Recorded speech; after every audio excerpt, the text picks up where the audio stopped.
Bonjour tout le monde. Alors aujourd'hui, toute nouvelle vidéo, non pas aérienne, mais bien sur terre dans mon bureau, en bazar certes, pour l'unboxing de ma toute nouvelle caméra, la Kodak PX Pro SP360 édition 4K.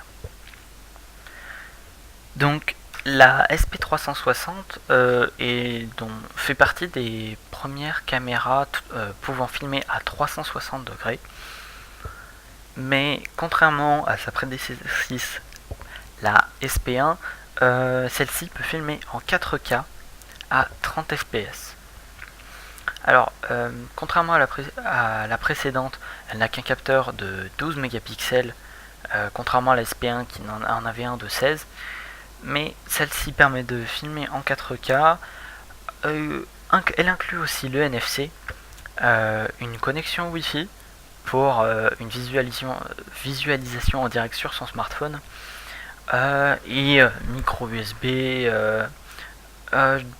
peut accueillir jusqu'à des cartes de 128 Go avec bien sûr aussi une sortie micro HDMI. Donc elle est fournie avec différents accessoires tels que comme on peut le voir là, la fixation au plastron, les différents autocollants, la fixation pour se la placer, en fait l'accrocher sur un tissu ou autre dans sa poche, donc pour qu'elle filme sans qu'on ait forcément besoin de tout le plastron. Mais aussi donc au final avec des accessoires de caméra embarquée classique, avec bien sûr cette coque toujours avec la coque classique, bien sûr étanche, mais sachant que de base la caméra est splash proof, donc on peut l'éclabousser et avec un peu de poussière, normalement elle ne craint. Donc on a les deux paquets, donc le premier paquet avec tous les accessoires, car celle-ci c'est l'Aquapack édition, donc avec justement le pack pour aller sous l'eau. Donc les différentes notices, très utiles, alors que j'ai certes trouvé assez incomplète, il a fallu que je m'enseigne surtout sur internet. Donc le chargeur, donc c'est juste du micro USB avec la batterie, l'adaptateur, et donc cette petite pochette. Alors au début elle m'avait beaucoup intrigué, et en fait il se trouve que dedans il y a la lentille de rechange, donc pour qu'en cas de transport, si celle actuelle est endommagée, on puisse la remplacer sans trop de problème, et donc la batterie.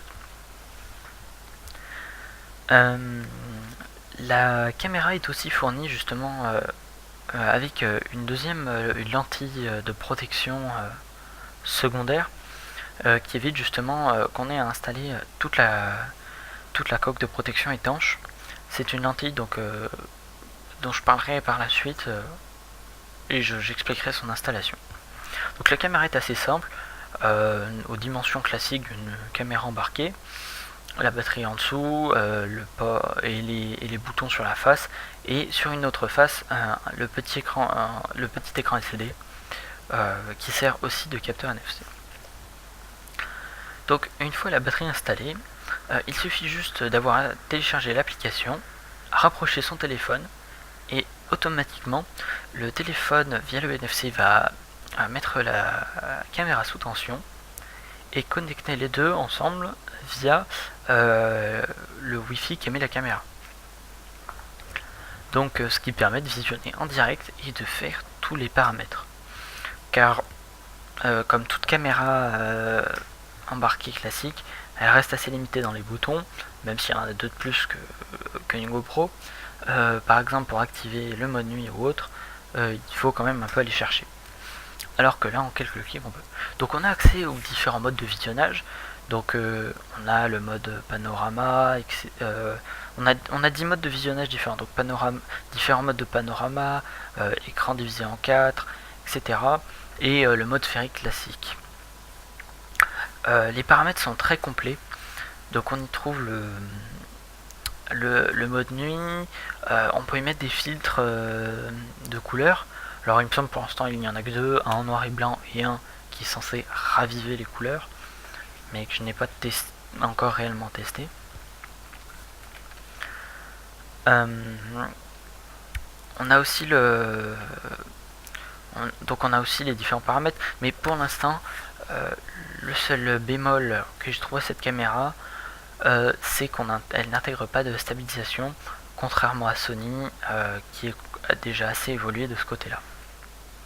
Donc par exemple, voici le mode panorama classique que l'on trouve sur YouTube par exemple, et là avec mon doigt, alors que la caméra est posée, je peux me déplacer, etc. tout autour.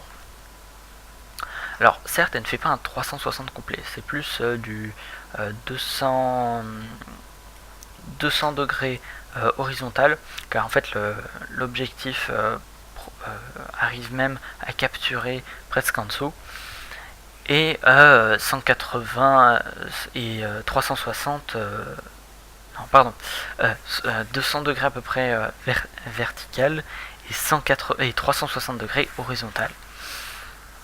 Mais comme vous pourrez le constater par la suite en regardant les tests, ça n'est pas réellement gênant. Sachant que par la suite, si on fait l'acquisition d'une deuxième caméra 360, on peut fixer les deux l'une derrière l'autre et avoir un 360 complet d'une très bonne qualité.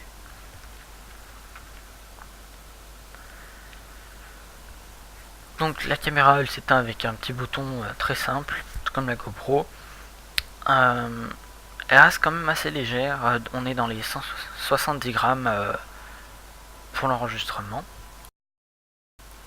Donc pour une caméra qui filme en 360, avec une qualité 4K jusqu'à 30 fps, ou en 1080p 60 fps, mais on peut tout de même s'en servir comme une caméra embarquée classique, avec du 4K 30 fps, en réduisant d'ailleurs on peut réduire le FOV jusqu'à 180 degrés il me semble.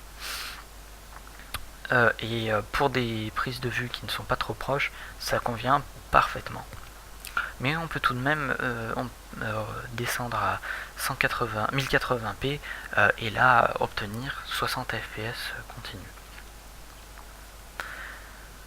Donc à part une petite rotule et donc un manque d'accessoires trouvés, c'est une très bonne caméra.